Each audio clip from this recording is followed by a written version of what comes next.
Hello दोस्तों, स्वागत है आपका अपनी पढ़ाई के यूट्यूब चैनल पर। दोस्तों, आज का हमारा टॉपिक है इंडिया और रोम रिलेशनशिप।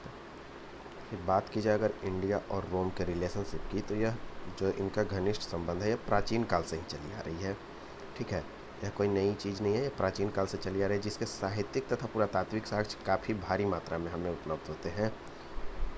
पूर्वी देशों में चीन तथा भारत से रोम का काफ़ी घनिष्ठ संबंध रहा है, जो कि यहाँ से व्यापार काफ़ी ज़्यादा होते थे। अगर हम बात करें व्यापार की, तो व्यापार जाहिर सी बात है किसी न किसी मार्ग के द्वारा होगी, या तो वो स्थल हो या फिर जल मार्ग।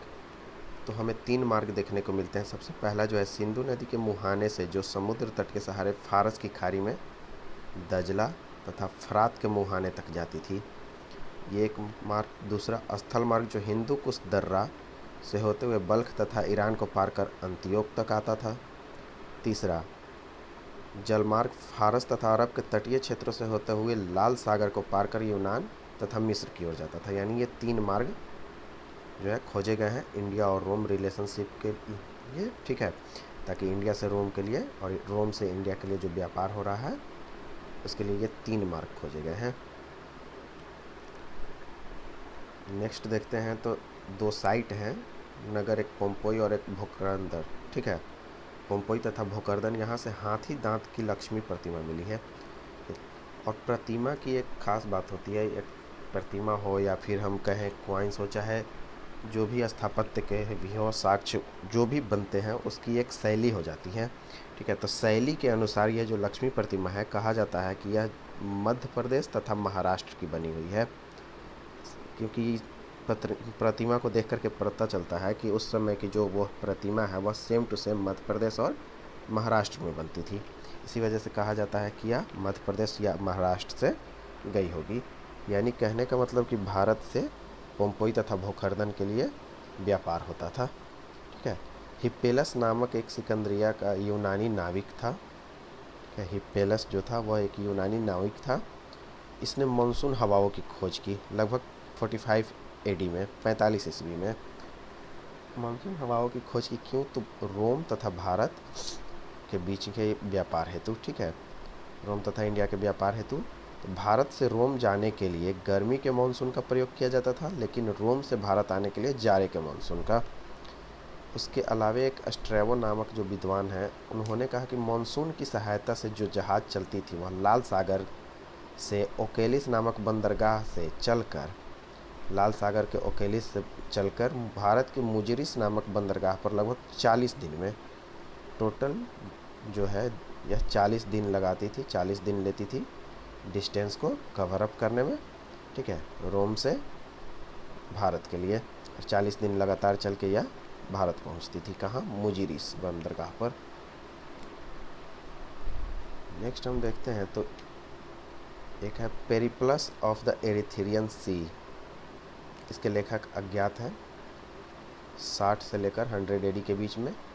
उसके अलावा ज्योग्राफी, नेचुरल हिस्ट्री तथा संगम लिटरेचर जो भी प्राप्त हुए हैं, उससे भारत और रोम के बीच होने वाले व्यापार के बारे में काफ़ी महत्वपूर्ण साक्ष्य मिलते हैं। ठीक है, तो भारत के उस समय जो बंदरगाह थे, क्योंकि जाहिर सी बात है जो भारत और रोम के बीच व्यापार हो रहा है तो स्थल मार्ग से तो कम, जहाज़ से ज़्यादा होती थी, यानी कि समुद्री मार्ग से, तो उसके लिए कुछ बंदरगाहों का प्रयोग किया जाता था। तो इस तरीके से भारत का जो हम नीचे का हिस्सा देखते हैं, तो ये ईस्ट और ये वेस्ट, यानी कि ये पूर्वी तट और ये पश्चिमी तट।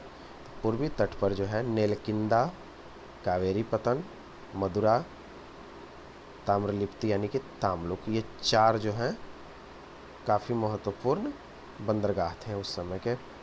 कौन से? नेलकिंदा, कावेरी पत्तनम, मदुरा, ताम्रलिप्ति, ये ईस्ट साइड में थे। ठीक है, उसके अलावा हम देखते हैं वेस्ट की तरफ, तो वेस्ट की तरफ भृगुकच्छ यानी भ्रौच, सोपारा सोपाकर, कल्याण, टिंडिस तथा मुजिरिस, ये वेस्ट की ओर थी। कहाँ? तो भारत में पश्चिमी तट और पूर्वी तट।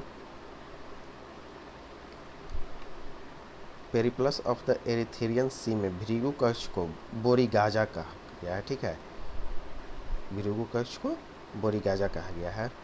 Sopara Maharashtra Periplus of the Erythraean Sea के अनुसार सातकर्णी नामक शासन के समय, ठीक है, सातकर्णी जो सातवाहनों का शासक था, उसके समय इस बंदरगाह से विदेशी व्यापारिक आयात निर्यात का महत्वपूर्ण स्थान था। सुपारा यह महाराष्ट्र में पड़ता है, ठीक है, जो इस तरीके से है। महाराष्ट्र में, ये इंडिया का जो है निचला हिस्सा, तो महाराष्ट्र में पड़ता था सुपारा।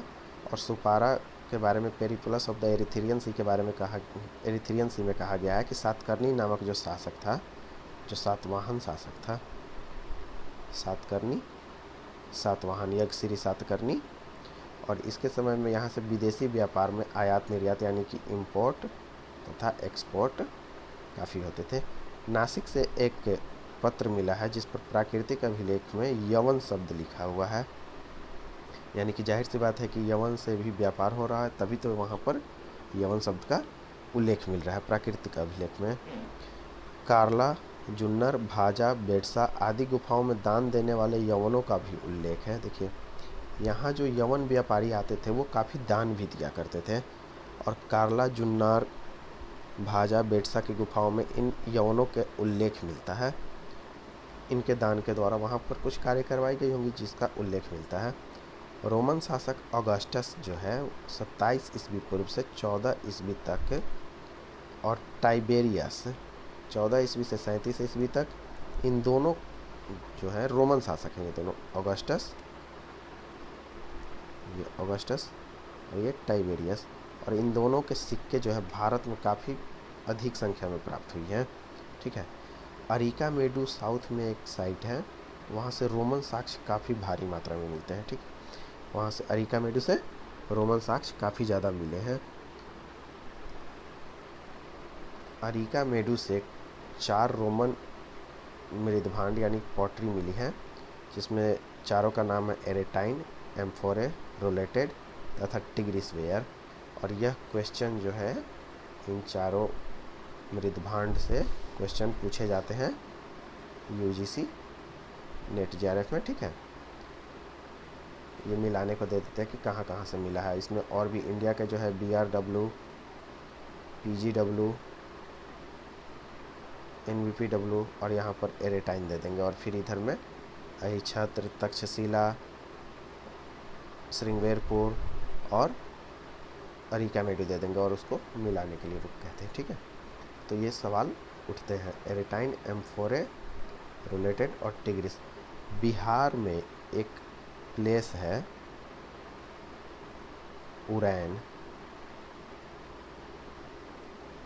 यह लखीसराय डिस्ट्रिक्ट में पड़ता है, यहाँ से भी रोमन पॉटरी मिली है, उरैन, ठीक है, उरैन से भी रोमन पॉटरीज मिली है, यानी कि बिहार में उरैन से भी रोमन का कहीं ना कहीं किसी न किसी प्रकार से प्रत्यक्ष या अप्रत्यक्ष रूप से व्यापार रहा होगा।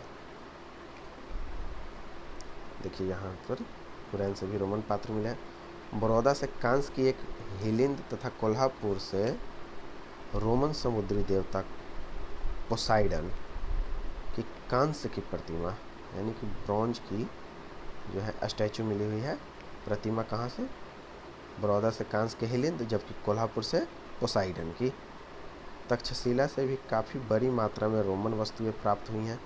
तक्षशिला जो इस तरीके से हम देख रहे हैं, इंडिया को तो इधर पाकिस्तान, इधर तक्षशिला, तो यहाँ से भी तक्षशिला से काफ़ी बड़ी मात्रा में रोमन वस्तुएं प्राप्त हुई है, यानी कि तक्षशिला से भी रोम का व्यापार किसी न किसी रूप में रहा होगा। थैंक यू दोस्तों, अगर आप इस चैनल पर न्यू हैं तो लाइक, सब्सक्राइब और शेयर जरूर करें ताकि ये वीडियो और भी लोगों तक पहुंच सके। थैंक